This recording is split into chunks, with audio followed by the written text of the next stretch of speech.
we have to leave the dust to settle, more so in the midst of a tornado of media coverage that was present last weekend in Riyadh, Saudi Arabia. Tyson Fury, WBC heavyweight champion of the world, took on Francis Ngannou in a bout that the boxing public ridiculed as a gimmick. This fight was reminiscent of a fight that from almost half a century ago, in 1976, when then world heavyweight champion Muhammad Ali took on legendary Japanese wrestler Antonio Inoki in Inoki's native Japan. Let's get back to 2023, shall we? Tyson Fury, WBC heavyweight champion of the world, and Francis Ngannou. This was a fight largely viewed as a mismatch. Many wondered how a guy like Ngannou, who met some years back, had a fairly unremarkable amateur boxing career before finding mixed martial arts in which he excelled. Many felt he couldn't compete on equal nor competent terms with a boxer of Fury's caliber. Something seemed amiss though. Fury, upon taking off his robe, had the contours more akin with that of an English Channel swimmer as opposed to that of a world heavyweight boxing champion. Ngannou looked the part physically and looked as if he had prepared diligently under the watchful eye of former world heavyweight champion and trainer Mike Tyson. Fury seemed to lack focus, possibly underestimating the job in hand. If this was the case, it showed as Ngannou, considered just a raw novice, came at Fury, but surprisingly landing the majority over the first two rounds. What happened in the next round, the third, nobody, including Fury, was quite ready for. Ngannou kept Fury in close, where he was drawing Fury into his kind of fight. Fury was making little of his obvious advantage size-wise. Then it happened. Ngannou in close detonated a left hook which landed to the side of Fury's head that deposited the Englishman to the canvas. More surprised than hurt, Fury arose, and those in attendance and watching from around the globe were stunned, as was an even more surprised Alexander Usyk, who saw a potential unification super fight almost torn into shreds before his eyes. Fury went into survival mode for the rest of the round, the knockdown merely serving as an exclamation mark from there on. As the rounds proceeded, so did Ngannou's confidence as he kept in close, countering Fury. At times, it was hard to believe that this was a mere novice, troubling, arguably, the world's #1 heavyweight.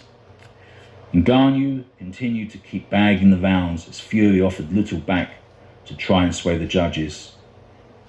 As Ngannou's confidence grew, so did Fury's concerns. It was looking remotely like Fury needed a stoppage to spare not just these blushes, but boxing's more so. In the final round, Fury couldn't pull it out of the bag. As the bell sounded, many felt Ngannou had done more than enough to achieve the almost impossible. As the scores were read, fans were left in a state of disbelief as Fury was, to the surprise of many, awarded the decision by 1 round. Ngannou, as did most, felt he had been robbed of a certain points victory. Francis, after such a determined effort, came out of this more of a winner than a loser though, and this was reflected when the WBC's president Mauricio Sulaiman maintained that Francis would be ranked by the SED's governing body's top 10, should Ngannou wish to continue his boxing career, that is. Fury was confronted in the ring after the decision by long-standing rival and fellow heavyweight king Alexander Usyk. Their fight, though scheduled for December the 23rd, looks more likely to happen early next year, though there have been rumours circulating that Fury might retire from boxing. One must feel though for the gap-toothed Usyk, who's trying to bridge the aforementioned and unify boxing's richest prize. Even more questionable than such a mashup should happen was the black eye sustained by Fury as to whether or not this was more of a black eye for boxing, more so. In an age of the YouTube brigade, let's hope for boxing, Fury Usyk does happen. However, one can easily be forgiven for begging the question. If Fury Usyk should not materialise, maybe the only gap bridged here, other than such a projected multi-million-pound unification clash, would be after such a lame performance by a fighter of Fury's stature against a relative novice, could see the YouTube brigade accumulate even more ammunition in their defence to bridge the aforementioned between reality in the virtual sense. It's coming to something when the undercard seems far more intriguing than the main event itself.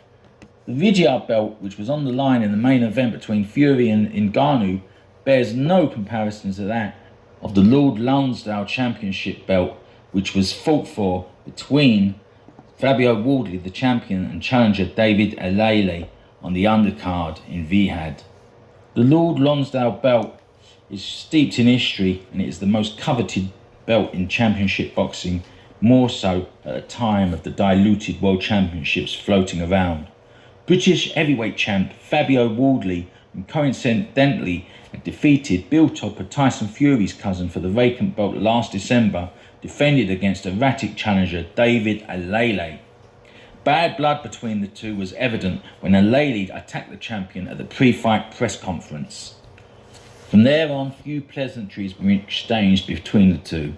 It was clear from the opener that Wardley was the better fighter, landing the better, heavier and more precise punches, even causing Adelele's eye to swell. Such a dominant performance was underlined by a punctuation mark when the champion brought pay to Alele's challenge, a right hand followed by a left hook, flooring Alele heavily in the seventh. Head slumped against the bottom rope, the third man waved it over.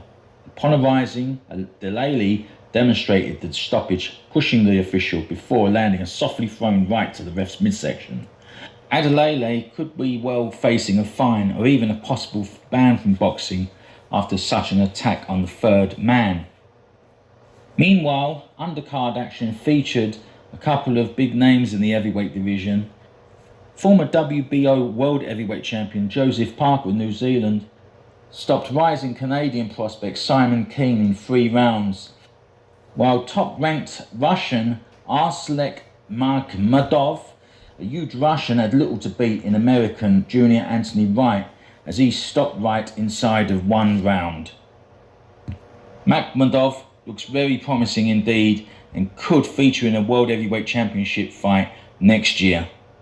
It could be a very interesting matchup also, due to the troubles back home in Ukraine between the Ukraine and Russia. What with Makhmudov being Russian and Usyk being Ukrainian, there could well be bad blood between the two.